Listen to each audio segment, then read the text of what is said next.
just educate some of the nurses of what is integrative chakra therapy, Sure. because I get a lot of calls from student nurses that are already burnt out a year and a half in. I have a sister who was an ICU nurse for 20 years. My daughter is a ICU nurse and a PICC line nurse in two separate hospitals, and my niece is an ER nurse in a 74-bed ER. Wow. So I've had some nurses in the family. You do. Oh my gosh. And how are they all doing? Because they're in that, Well, my sister's really. retired, and my daughter and my niece, they really enjoy what they're doing. Oh, that's good. That's Yeah, good. yeah. They got enough people for this with the coronavirus happening. I don't think my niece does in the ER because where she lives is very, very busy all the time. Yeah, But I think my daughter's schedule is she's in Omaha, Nebraska. So I think it's a little bit lighter there. that's good. That's good. So yeah, with the CHNA, the Canadian Holistic Nurses Association, we have what's called holistic connections. So about once a month, we try to provide a bit of education.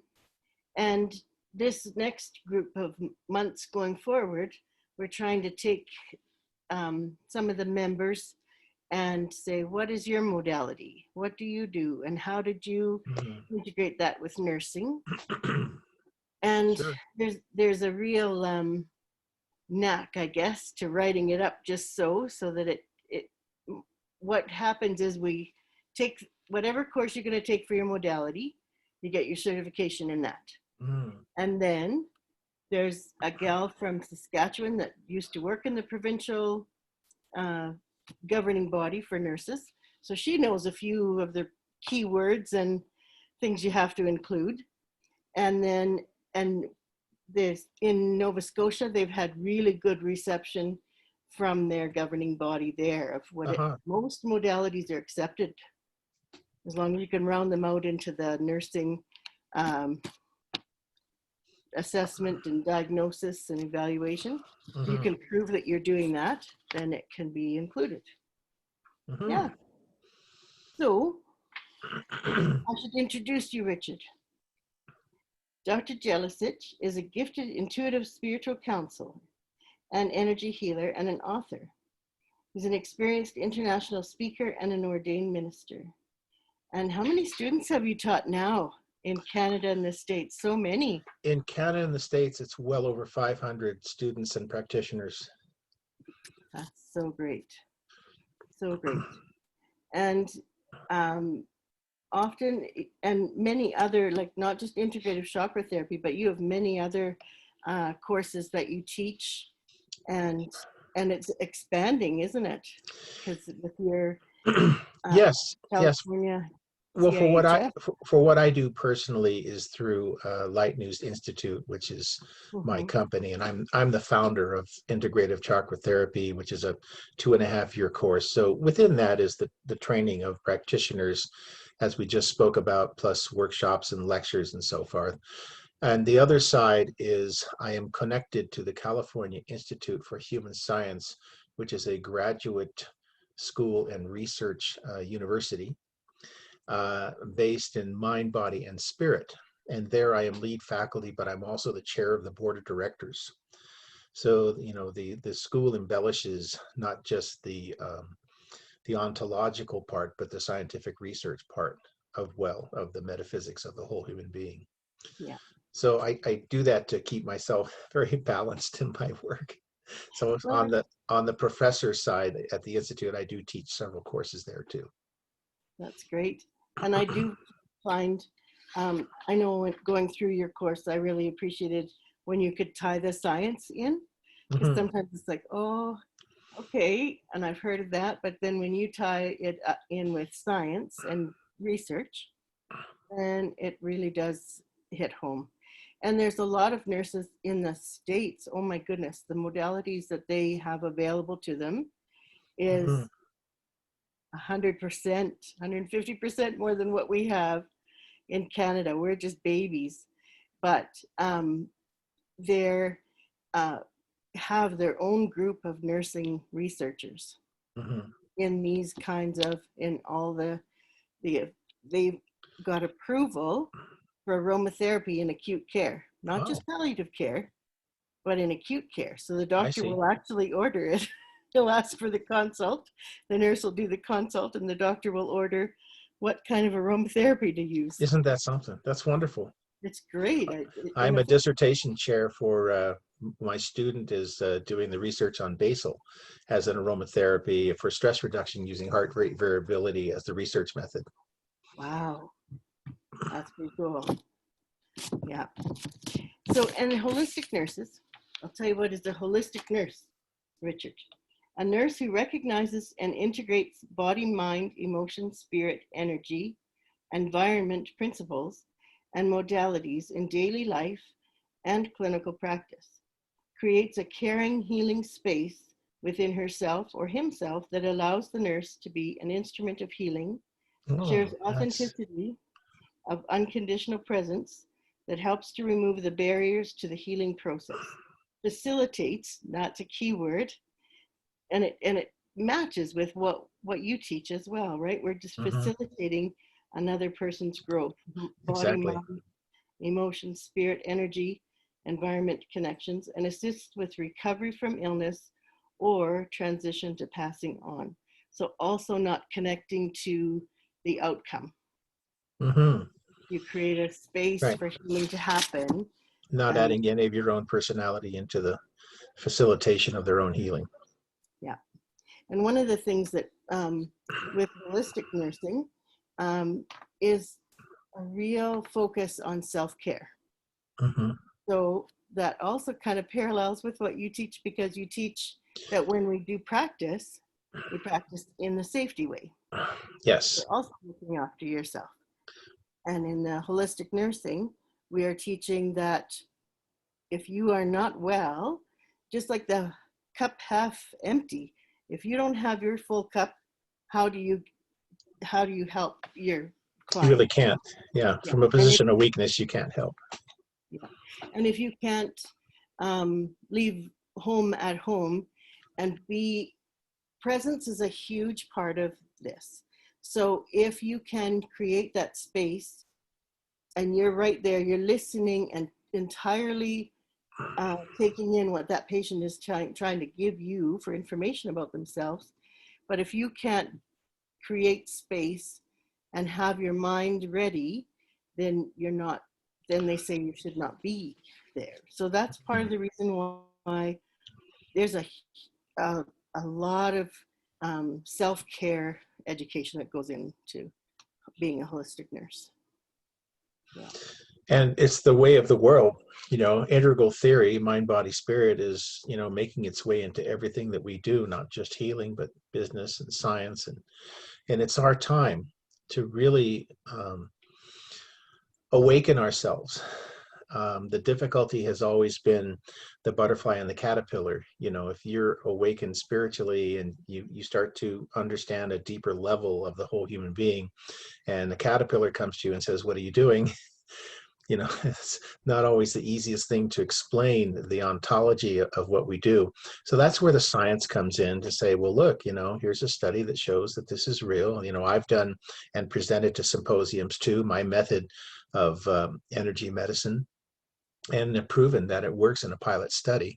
So we know that this works, and this is part of our effort, is to help people to understand that it's not just alternative, but it's complementary to healing. Yeah. And there's, when we do healing work and we talk about um, a little bit of the oil sticks to the So your funnel. funnel, you And remember a lot. I do, and a lot of times we talk about that with holistic nursing as well. Hmm. That if you're practicing this way, then you are helping yourself build yourself spiritually, mentally, physically. So yeah, and to the point of actually with holistic nursing, you consider the environment your responsibility, Hmm. and also take good care of the environment and look to the future of the community that you're in, and try to create maybe there's things in the community that are causing cancer. So maybe you join that committee and help reduce those problems. Mhm. So it's kind of it Agreed. really rounds you out as a nurse, that's for sure. And my first, when I took foundations of holistic nursing, it amazed me how much of that was my year one of nursing. 35 years later, they're not teaching the back rub and the hand holding and the, so what if you don't get to go for coffee? Your patient is talking to you and they're finally opening up. So that was just normal nursing when I went to school. But Mm. now, I guess 35 years later, that's not normal nursing. So it's interesting if we can bring some of this back to the schools.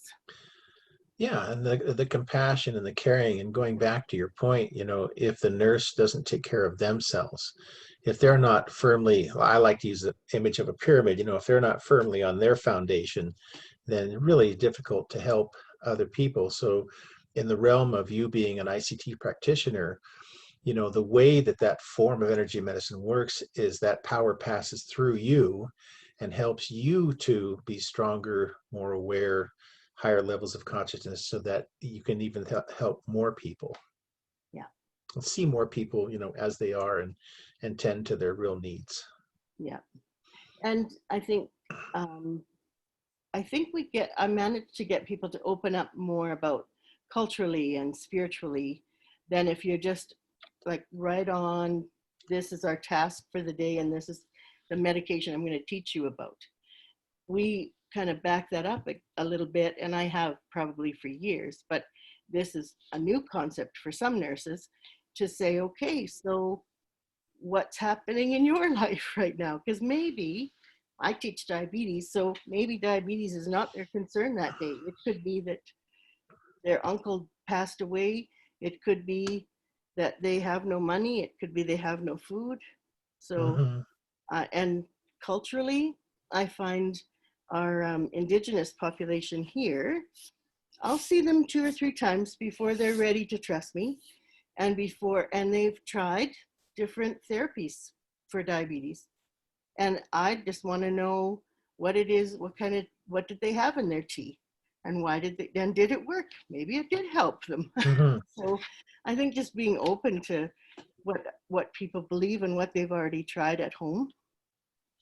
People have different belief systems too, especially if you're infirm, to the point where you're really struggling with something, then your focus gets very narrow. All you really want to do is get better. And nurses, I assume, have to develop that ability to be able to tune into, where the person really is, so that they can be the most effective healers or facilitators for the healing, as we've been saying. Yeah. Yeah. And that's what this type of training does. Is, a lot of people look at energy medicine like you're just doing this, but there's more to it, because ICT practitioners have to make assessments. They actually, in point of fact, because it's called chakra therapy, what the practitioners are actually doing is they're assessing that person's chakras, the disposition of the chakras according to what are called the 4 archetypes of the whole human being: mental, physical, spiritual, and emotional states. These 4 archetypes constitute the totality of who we are, and the chakras regulate as consciousness those 4 archetypes. So if you're a practitioner, you're not just only saying, okay, well, I'm allowing this power to flow through me. I'm making assessments along the way. Now, ICT practitioners can't prescribe or diagnose, but we can still assess where those 4 archetypes are, and thus it helps us to reveal what we like to call the character of the whole human being, which gives us much greater insight into where that person really is. And thus, because in my parlance, 95% of all communication is not verbal or physical, it's energy, it gives us the ability to work and reach that person more clearly, because we have a greater understanding of that person's character. And I find a lot of parallels in how you practice and how you take us through the process of learning. We certainly never feel like we haven't had a full understanding of what you were trying to teach us at that weekend. You come away with, you've practiced it, you've got all the information, all the scientific facts that back up what he's trying to teach for that weekend, and you come away going, okay, I'm ready to practice that. Yeah, and there's more to it than just the practicum or the intellectual knowledge. You know, students that take my course, they benefit in a way that the academic community is now called wellness. Wellness means the qualitative shift in the perspective and the perception of the individual, something that cannot just be factored in terms of memorizing something or an intellectual capacity. Yeah. Tell me a little bit about Dr. Motoyama. Ah, yes. Dr. Motoyama, a Shinto priest, the head of the Tamamitsu Jinja, which is a Shinto shrine in Japan, a world-renowned scholar, a fully realized yogi, researcher into the mind, body, spirit. He founded the California Institute for Human Science in 1992, and I had the opportunity to work with him as both his dean of administration, as well as working side by side with him for many years. So his vision was to work with science to help create devices such as the AMI, the apparatus for measuring the meridians and associated internal organs, which is a wonderful little electronic device that's been in use for many, many years. And we use it as a research tool at the Institute to measure all of the meridians of the body to indicate certain measures of health. And this type of science that Dr. Motoyama has certainly been a part of has now, you know, grown legs and really run with different forms of these devices. But Dr. Motoyama's philosophy has been an extension of an individual by the name of Sri Aurobindo, which is a kind of a yoga philosophy that has been promulgated or made more formal throughout most of the Western world now. So, in fact, I've just taught 2 different courses on Motoyama philosophy and practice, because this man was also the author of over 100 books, both scientific and philosophical. Like, for instance, this one, which is called Varieties of Mystical Experience, and others. In fact, I'm teaching a course in October at the Institute called Toward to Superconsciousness. So I'm using 4 of his books for the course. So you caught me in the middle of my syllabus. That's awesome. Oh, I guess I should do that again so you can see his picture.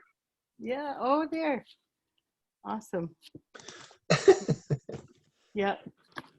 Your learning is deep rooted. He was my main mentor. Comes from so many. Yeah. Yeah. And I have right beside me your book. Oh, of course you do. I would be happy to do that, but it wasn't here on the table. But that would be the book that we use when we study. But it has written 3 books now, right? Because yeah. And more to come. Yes. I'm rewriting. I'm sorry. Lots of, you have blogs on your website too, I think. Yeah, many small essays. Yeah, on my website. Yeah. And are you running integrative chakra therapy courses coming up, or? Yes and no. Right now, I don't have any courses scheduled because of the stay-in-place orders that are going on. And so instead, I'm doing mentorships. So I have mentees in Canada and the US who go through the course, but uniquely, it's just myself and them on a one-on-one basis. We do this online, and they go through the different levels. There's 18 levels, but it still takes about 2.5 years, even if it's on the mentee level. You know, I have to be sure that they really understand and know what they're doing. Yeah. So for right now, we're not teaching any physical classes, but they will be starting up again. And I've also graduated some instructors in ICT who can then have their own students as well. That's right. Great. So, and your website is just lightnews.org, right? Correct. If some of the nurses want to have a look and see if this Mhm. is something they want to pursue, because some are looking for, they haven't got their modality as yet, and they're just kind of looking, what do I I want? What makes sense to me? I have many nurses and practitioners, doctors, psychologists, you name it, who take my course. And one of the things I would suggest is to have the nurses ask lots and lots of questions. I'm incredibly approachable. So if you have questions, please write to me or ask me, because through the discourse is how we understand much more deeply.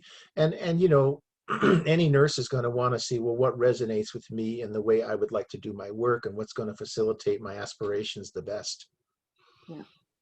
And that kind of takes me to how do we round out into actually having a nursing process? And our step one is assessment. So that could be the way we practice assessment in the hospital, partially, but also as you're doing your healing work, you're doing assessment again. Hmm. Diagnosis, which is more nursing diagnosis. So it's like a care plan that we say, what is the problem? And this is some ways that we're going to work on it. Planning, and then intervention. So the intervention is where whatever modality we have certified in, that's where it fits into nursing, is that you're then performing or doing your intervention. And then of course you always have evaluation. So you'll know, okay, did that work? Is there something different that we need to do next time? Is there what is the next step? What is the next thing we're going to do with that client? And I always like when we're doing our reading, so we do an assessment and we do healing work, but then after we also tell our patient, what did we find, our patient, our client, what did we find and what are some things we can work on? We don't leave them like, oh, I found all this stuff wrong with you, but well, what do you want me to do about it? You always teach us and encourage us to, so give them one or two things, not a big long list, one or two things they can do to work Hmm. on to actually And your help that nurses healing work. would be wise to pay attention to the synchronicities that abound. You know, there's really no chance occurrences. And, you know, great thinkers like Einstein, spiritual people like Yogananda, they talked about this synchronicity, in that if a nurse is looking for some holistic approach to round out their career, you know, to trust that inspiration, that intuition, that it's definitely going to lead you to the right place, because most people doubt that they have the internal power to create the situation and the circumstances that will reveal to them what the next step is. We tend to only think. Thinking is fine, but the intuitive process of kind of looking for the open energy, you know, is this a synchronous moment that I should probably pay attention to, is very, very real. And of course, the bottom line there is the self-empowerment of the nurse, so that as the nurse evolves themselves, they are now even stronger to be able to help more people. Yeah.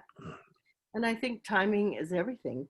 Sometimes you're Yeah. just at that point where you're definitely needing something different, or you didn't think you did, but it walks right in front of you and sits You're like, down. oh, is this one of those moments? This is going to be yeah, Glad you pointed that out. yeah. That's great. Um, that's awesome. I'm really glad you could spend some time with me today and talk about what you do for the integrative chakra therapy. I took a course about, well, it was through the Alberta Association of Nurses in Independent Practice and the Canadian Nurse Protective Society. And both of them had said that you have some insurance for your nursing practice, but you should look at what other insurance is out there. And this is one of those practices where you can be an That's right. insured. We do have a connection with, I can't remember the acronym, but we do have a connection that does insure in both Canada and the US. Yeah. And we also have practice that we continue our learning. Mhm. And you had said the other night that there will be courses like just to keep our competency. We have one this Sunday called reference chakras, and unconscious karma resolution. So Ooh, these are for graduates and practitioners who want to hone their practice. So, we're always offering advanced courses.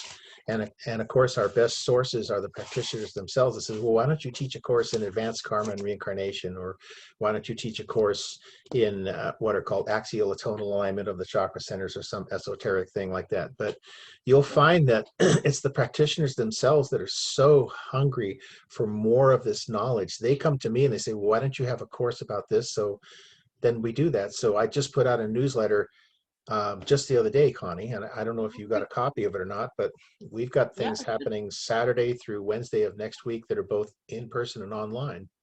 Oh, great. People can find that out through the website. There's always Yeah, programs ongoing. great. Awesome. Well, thank you very much, Richard. I really appreciate us spending some time, and we can teach a little bit about what is integrative chakra therapy. Well, thank you. And It's a pleasure to talk to you, Connie. thank you very much. Awesome. So we'll see you soon. All right, thank you. And Okay. I'll go ahead and turn off